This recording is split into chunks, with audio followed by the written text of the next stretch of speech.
तारीख थी 18 मई 1974। जगह राजस्थान का रेगिस्तान पोखरण।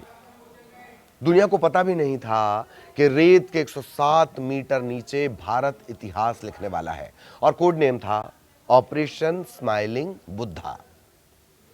कई मीडिया और ऐतिहासिक जो रिपोर्ट्स हैं उनके मुताबिक अमेरिकी खुफिया एजेंसी CIA को भी इस परीक्षण की तैयारियों की भनक तक नहीं लग पाई थी। सुबह 8:05 एक धमाका हुआ और रेगिस्तान की रेत आसमान तक चली गई। कहा जाता है कि दिल्ली में इंदिरा गांधी के पास फोन आया। उन्होंने सिर्फ एक लाइन कही, the Buddha has finally smiled. उस दिन बुद्ध पूर्णिमा थी और इसीलिए नाम पड़ा स्माइलिंग बुद्धा। अमेरिका और कनाडा इसके बाद बौखला गए।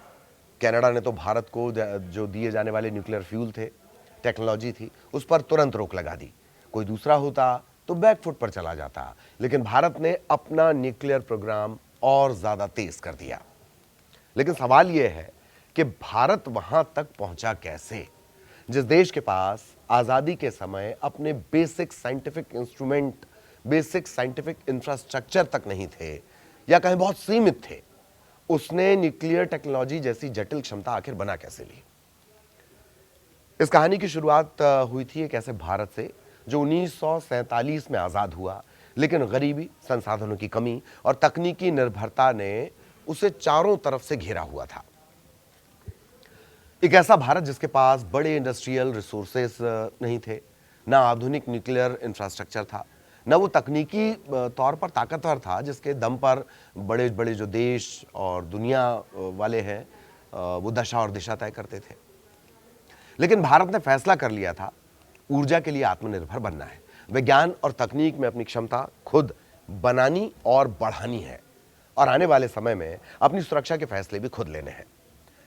यह कहानी है शून्य से परमाणु क्षमता तक भारत के उस सफर की, जिसमें वैज्ञानिकों ने असंभव को संभव किया, इंजीनियर्स ने सीमाओं को चुनौती दी और एक देश ने अपने आत्मविश्वास को शक्ति में बदल दिया। 1947 में भारत के सामने सिर्फ गरीबी, बेरोजगारी की समस्या नहीं थी। देश को बिजली चाहिए थी, उद्योगों को ऊर्जा चाहिए थी, फसलों को सिंचाई चाहिए थी, शहरों और गांवों को विकास की दरकार थी, जबकि ऊर्जा के साधन बहुत सीमित थे। तेल और तकनीक के लिए दूसरे देशों पर निर्भरता थी, बिजली उत्पादन बहुत कम था, आधुनिक साइंटिफिक रिसर्च के लिए इंफ्रास्ट्रक्चर लगभग बहुत शुरुआती अवस्था में थे।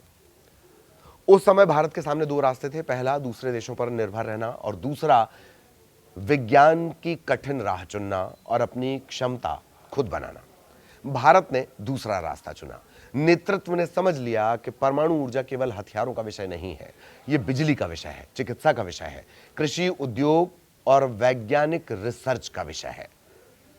भारत ने परमाणु कार्यक्रम को राष्ट्रीय विकास के एक बड़े मिशन के तौर पर देखना शुरू कर दिया। भारत के परमाणु कार्यक्रम की कहानी डॉक्टर होमी जहांगीर भाभा के बिना अधूरी है। उन्होंने समझा कि भारत को परमाणु शक्ति बनने के लिए केवल एक लेबोरेटरी नहीं चाहिए, बल्कि पूरा साइंटिफिक इकोसिस्टम बनाना होगा। वैज्ञानिक चाहिए, इंजीनियर्स चाहिए, रिसर्च सेंटर्स चाहिए, रिएक्टर्स चाहिए और सबसे जरूरी लंबी अवधि का एक नेशनल विजन चाहिए। 1948 में एटॉमिक एनर्जी कमीशन की स्थापना हुई। 1954 में डिपार्टमेंट ऑफ एटॉमिक एनर्जी बना और इसके बाद आज के मुंबई के ट्रॉम्बे में रिसर्च और न्यूक्लियर साइंस का एक मजबूत आधार तैयार हुआ। यही संस्थान आगे चलकर भाभा एटॉमिक रिसर्च सेंटर यानी BARC के रूप में भारत की परमाणु यात्रा का सबसे इंपॉर्टेंट सेंटर बना। उस समय दुनिया की जो कई शक्तिशाली देश थे वो भारत को तकनीक देने के लिए तैयार नहीं थे। इसीलिए भारत ने सीखा कि अगर टेक्नोलॉजी नहीं मिलती तो विकसित करनी होगी। भारत के शुरुआती परमाणु कार्यक्रम का जो मुख्य उद्देश्य था वो ऊर्जा और पीसफुल एप्लीकेशंस को लेकर था। परमाणु विज्ञान का उपयोग बिजली उत्पादन, मेडिकल ट्रीटमेंट, एग्रीकल्चर और रिसर्च में किया जा सकता था। इसीलिए भारत ने अपने एक दीर्घकालिक न्यूक्लियर एनर्जी प्रोग्राम को तैयार किया, जिसका उद्देश्य था देश के उपलब्ध नेचुरल रिसोर्सेस का इस्तेमाल करके ऊर्जा में आत्मनिर्भरता को हासिल करना। जाहिर है यह काम आसान नहीं था। परमाणु ऊर्जा प्रोग्राम में सेफ्टी, प्रिसिशन और रेगुलेशन, साथ ही साथ बहुत हाई लेवल की, अत्यंत उच्च स्तर की जो इंजीनियरिंग है उसकी जरूरत होती है। भारतीय साइंटिस्ट ने सालों तक रिसर्च की, सिस्टम्स बनाए और अपनी कैपेबिलिटीज को लगातार वो मजबूत करते रहे। भारत ने धीरे धीरे न्यूक्लियर साइंस को किताबों से निकालकर लेबोरेटरीज और पावर प्लांट तक पहुंचाना शुरू कर दिया। फिर आया 18 मई 1974।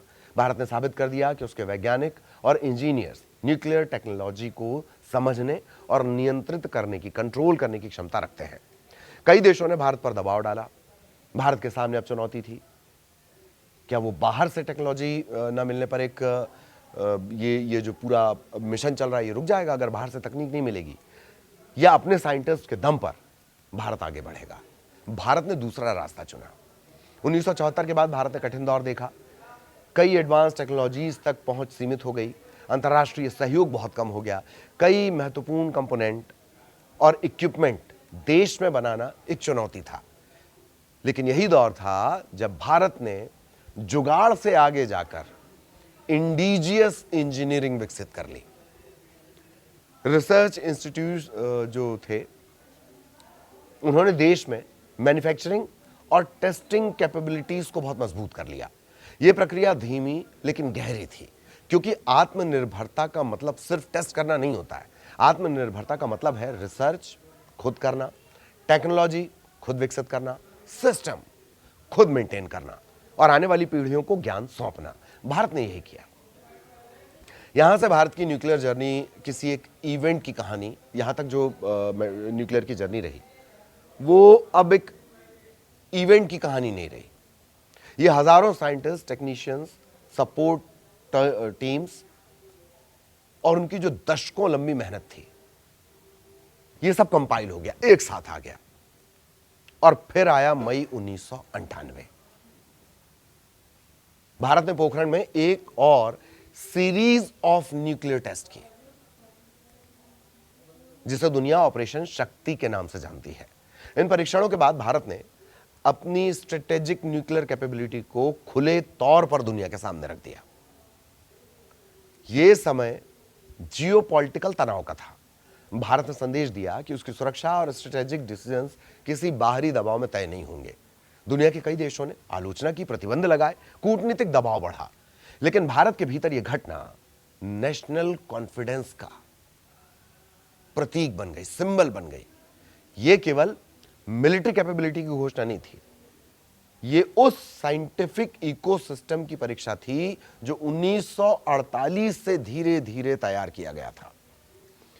1948 में शुरू हुआ इंस्टीट्यूशन बिल्डिंग, 1950 और 1960 के दशक की रिसर्च, 1974 का परीक्षण और उसके बाद की आत्मनिर्भरता और उसके बाद 1998 की जो स्ट्रेटेजिक डिक्लेरेशन थी। ये सब एक लंबी यात्रा के पड़ाव थे। किसी भी देश की स्ट्रेटेजिक टेक्नोलॉजी सिर्फ एक साइंटिस्ट या एक सरकार से नहीं बनती है, वो बनती है संस्थान से, निरंतर फंक्शनिंग से, डिसिप्लिन से और पीढ़ियों की मेहनत से। भारत का परमाणु सफर इसी निरंतरता का परिणाम है। अब भारत परमाणु यात्रा के एक नए चरण में एंट्री कर रहा है, प्रवेश ले रहा है। देश को अधिक बिजली चाहिए, क्लीन एनर्जी चाहिए, अत्याधुनिक मैन्युफैक्चरिंग चाहिए और बढ़ती इकोनॉमी के लिए रिलायबल पावर सप्लाई चाहिए। सरकार न्यूक्लियर कैपेसिटी बढ़ाने, नए रिएक्टर्स बनाने और 2047 तक न्यूक्लियर एनर्जी के एक बड़े विस्तार की योजना को लेकर काम कर रही है। 1947 में भारत के पास संसाधन कम थे, लेकिन संकल्प कम नहीं था। 1974 में दुनिया ने भारत की क्षमता को देखा, 1998 में दुनिया ने भारत का आत्मविश्वास देखा। लेकिन भारत की परमाणु कहानी केवल धमाकों की कहानी नहीं है, यह लेबोरेटरीज की कहानी है, रात दिन काम करने वाले साइंटिस्ट की कहानी है, इंजीनियर्स, टेक्नीशियन और टेक्नीशियंस के जो परिवार थे उनकी भी कहानी है।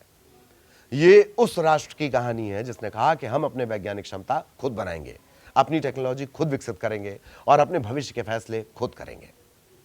शून्य से शुरुआत करने वाला भारत आज परमाणु विज्ञान, एनर्जी और स्ट्रेटेजिक टेक्नोलॉजी के क्षेत्र में अपनी एक अलग पहचान, अपना एक अलग मकाम बना चुका है।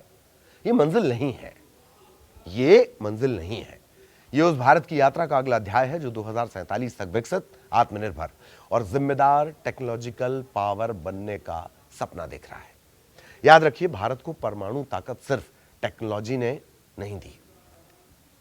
भारत को परमाणु ताकत बनाया ज्ञान ने, अनुशासन ने, आत्मनिर्भरता ने और कभी हार ना मानने वाले जज्बे ने। यह भारत है जो झुकता नहीं, रुकता नहीं, हर मुश्किल को चीरकर अपनी राह खुद बनाता है, अपना भविष्य खुद गढ़ता है। तो आपके साथ मैं ललित प्रजापति और ये स्क्रिप्ट लिखी थी जयशंकर ने। देश दुनिया की खबर से अपडेट रहने के लिए न्यूज़ 18 ऐप डाउनलोड करिए। हरदम आगे रहिए। वीडियो देखने के लिए आपका बहुत धन्यवाद।